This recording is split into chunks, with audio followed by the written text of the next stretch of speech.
live and streaming. This is KSL News at 4.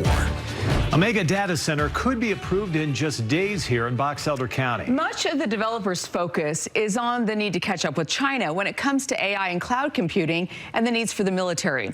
News specialist Mike Anderson joins us live and has been looking into why some say we are behind. Mike? Yeah, you know, when there's a lot of concerns out there for what this could mean for western Box Elder County, but some experts in AI say that this is, something we're going to have to work out as a society. Matt Rosen is the founder and CEO of Aleta, a company that in part helps businesses leverage AI. He says the data centers ultimately will have to go somewhere. He says AI is not a fad, but rather an advancement, much like the internet or the mobile phone. And while no one wants data centers in their backyard, communities and businesses should work together to find solutions. He says while the U.S. has all of the best AI models like ChatGPT, Claude, and Gemini, China is far outpacing us when it comes to the raw computing power behind it.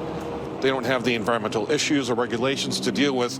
He says companies should be transparent with their communities, stay off local power grids, and work to build data centers that run efficiently and minimize impact. He doesn't want to see a scenario where the data centers will he doesn't see a scenario rather where data centers will suddenly become obsolete. In fact, we're underpowered at the moment. And even if it's not used for military usage, we're going to need it for healthcare. I mean, we're going to need it for logistics. There's going to be plenty of commercial uses. And I talked briefly today with Paul Plangin, CEO of O'Leary Ventures, and he says they are working to protect the environment. They have a high-tech way to produce electricity from gas using very little to no water. He says they'll capture the heat that's produced and use it otherwise and potentially in greenhouses, and they'll have plans for carbon capture in later phases of the project. Back to you. Well, based on the clock, we know it's now 4 o'clock. Mike, thanks. Well, KSL has been following this story since the beginning. For more on our coverage. Coming up.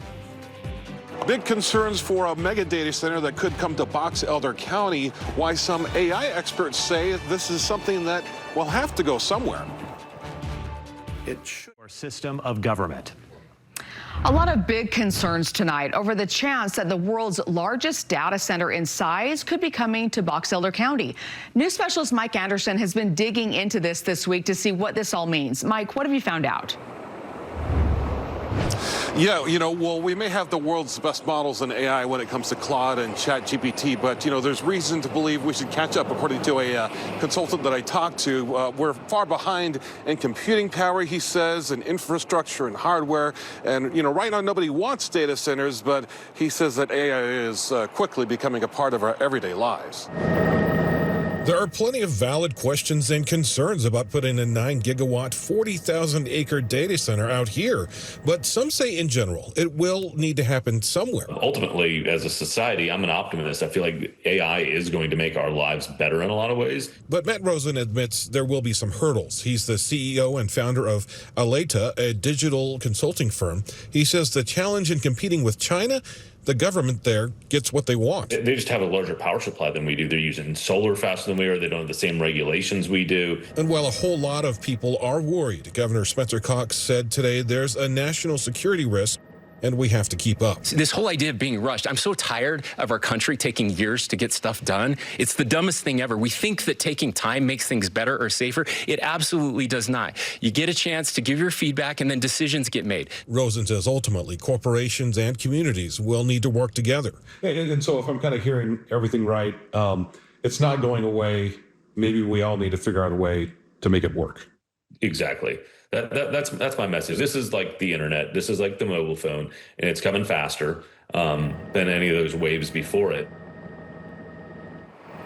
And I did talk briefly with the CEO of O'Leary Ventures today over the phone.